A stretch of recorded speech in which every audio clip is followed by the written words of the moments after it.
Let's recap this week's episode of 90 Day Fiancé The Last Resort. Josh went back to his family to take care of his child that was recently in an accident.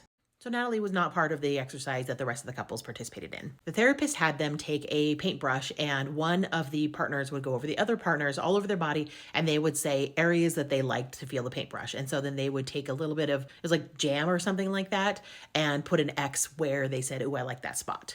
Then what they were supposed to do is they were supposed to lick that off. Gino and Jasmine just had no problem with this.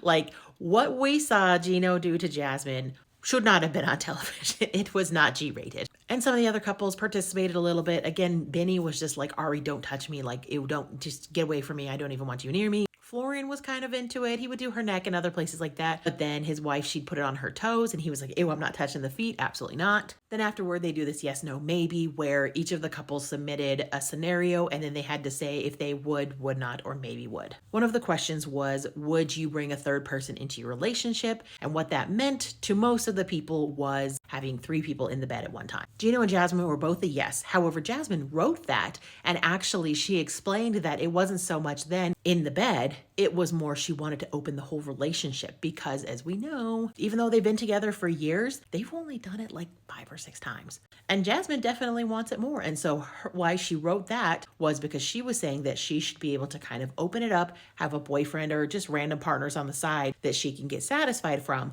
but still have like the loving partnership with Gino. Gino is somebody who shuts down, and they've only done it a few times. He explains because anytime they have a fight, anytime he picks on her, anytime any of that kind of stuff, he says he's just not in the mood. They've got a lot of things in their relationship they need to work on. And unfortunately, it does seem like they are having a lot of bickering, a lot of fighting. There's very few days where they're really good. Even in the beginning of the relationship, again, they still, before they got engaged, I think she said they'd done it like 3 times. So this is not a new thing. Julia said yes to almost everything. And I kind of feel like she's really just doing this. Maybe she is actually open to all of this stuff. It almost feels like she's more, just wants to be more in the spotlight, wants to be on the show more, wants to be more of the showrunner, maybe get a spin-off. Who knows? There was just a few times it felt kind of disingenuous. And I was wondering, I was like, I think she's just doing this to get a rise out of everybody. But who knows? And if those things are things she is into, we totally applaud you and absolutely behind you, girl. Like, there is no shame in any of that. So yeah, that was the basic recap.